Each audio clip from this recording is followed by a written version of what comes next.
I'll show you guys a tip for taking these covers off. Put it right on the edge of your tailgate on these chain brake style ones, because you can't, especially this back bar nut, you can only get in really right here. Because if you try right here, you hit your cover.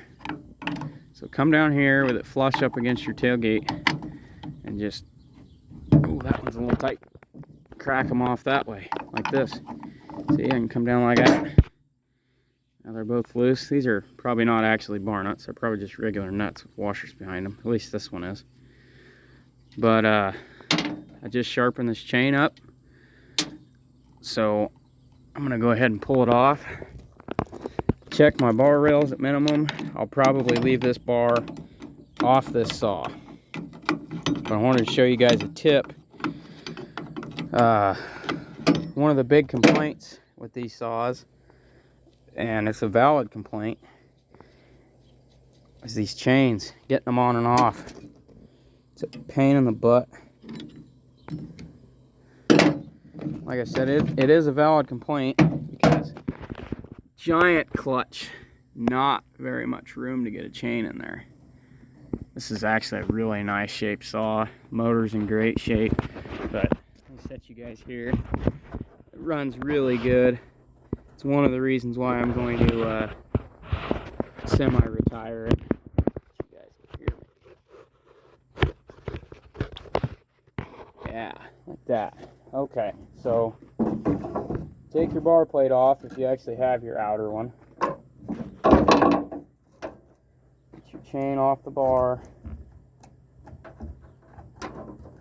My advice is just get that bar right out of the way. Get your other bar plate off if your saw even has bar plates. This saw didn't have them. I had a part saw that did have them though. I stand it up like that. Take it off the side of the clutch. Make sure you guys can see this. Alright. Take it off the bottom side of the clutch. Like that. Obviously, I'm doing this one-handed, but see how that chain is tipped? You tip it off, and then it comes out. Just like that. That's how you take a 1010 auto chain off. Because these things, any of the 1010s, they have this massive clutch. Or any of the 10 series, really. And not very much room. You can't get a chain in there like that. I mean, look at that. It physically hits the tank. It will not clear unless you stick it in there sideways. But we're going to put this saw back together. Inner bar plate. Outer bar plate. Said we're going to leave it unbarred because, like I said, it's a rather dirty unit, but it actually is a really strong motor. I don't think it's seen a whole heck of a lot of time. As far as a 40-year-old saw goes, it's seen a lot of time compared to a new saw, but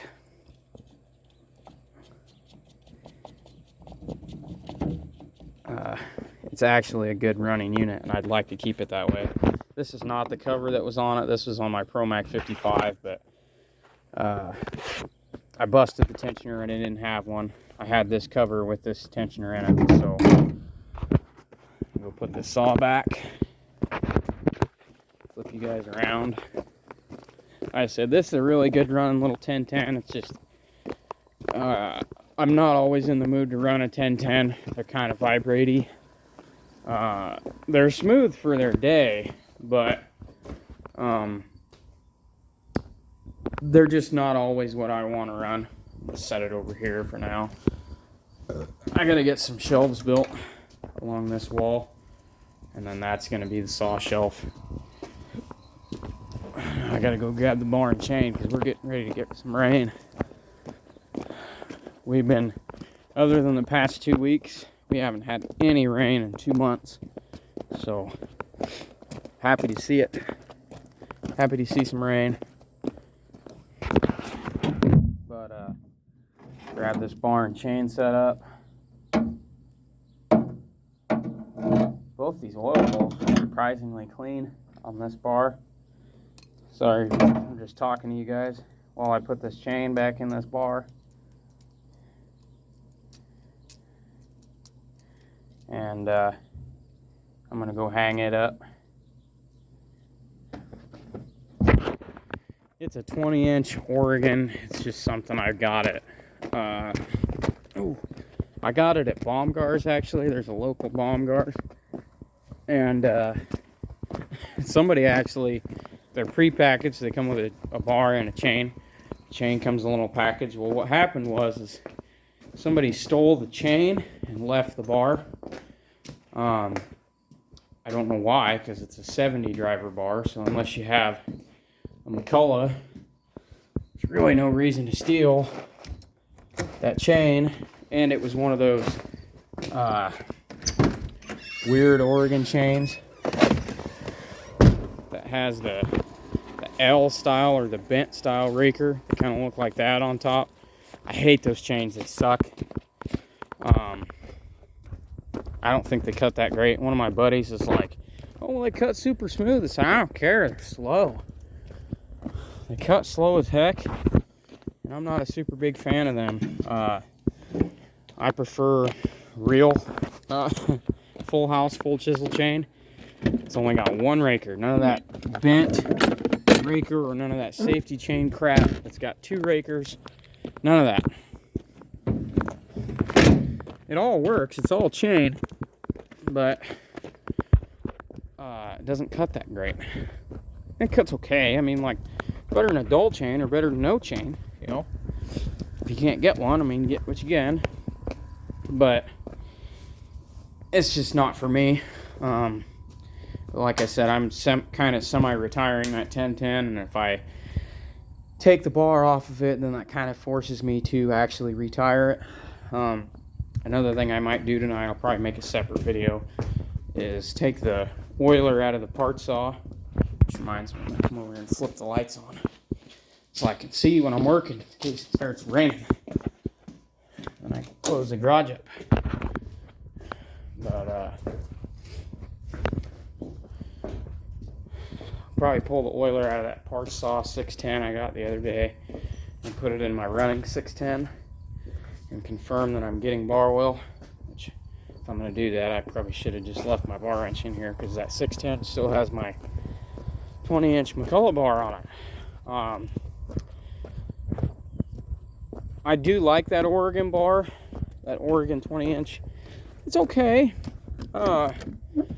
Only being a 20, I found it was rigid enough. It doesn't have a whole lot of flop to it, but most of the time, 20-inch bars are not where you're going to see your bar bow. That's going to be 28-inch and longer, especially in lightweight bars. That's just a solid laminated bar. It works good. It's all right. I mean, you know, it's nothing special. It's not too heavy, but it's also a 20-inch bar, so it really doesn't have a whole lot of weight. But I like it well enough. Wish I had a few more of these original McCullough bars, but I only have the two, a 20 and a 24, and I really don't have, at least right now, a saw to put that 24 on.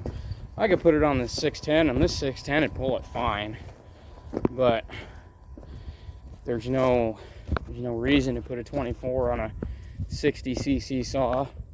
I do have a 710, but it would be better used as a part saw. It needs a bunch of work. I think I have a leaky intake underneath the carb tray, if that makes sense. Because I had an air leak, and I thought it was just the carb gaskets, and I haven't touched it in like a year. And it also needs an oiler rod for the manual oiler, because the plastic handle was busted off of it. And that's one thing I do have, is lots of 10 series parts. So what I'll probably end up doing is just swapping a 10 oiler rod into that 710 eventually when I get back into it, and get some new carb gaskets and see if I can find a freaking a 10 series or a 710 part saw or if they're the same as a 1010, which they very well could be, then I will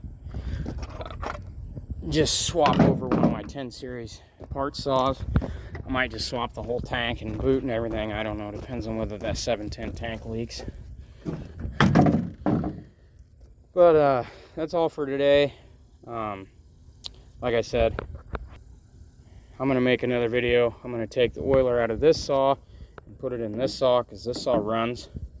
This saw I think would run, but it needs a bunch of work. The presence lever's busted, but I do have a good oiler. Still got a carb. It's still sealed up with the plug in it. The screen's still in the muffler. All the good things you like to see when you get a part saw. Ignition's still there. It's got a good fuel tank, which I might swap over to this one, because this one has that crack right here underneath the cap, and this one's good. So it might just be destined to be a part saw. It's got good bar nuts, which I might switch over to the 1010. But anyway, that's all for this video. I just wanted to give you guys a little update, and let me know what you guys want to see, what kind of content you want to see. More cutting videos, you want to see more just me talking about one particular saw versus another, what I like about this saw over that saw, and that type of stuff. Or I want to see saw reviews on potential saws that I get in every once in a while. Just let me know in the comments what you guys want to see. Thank you, and bye.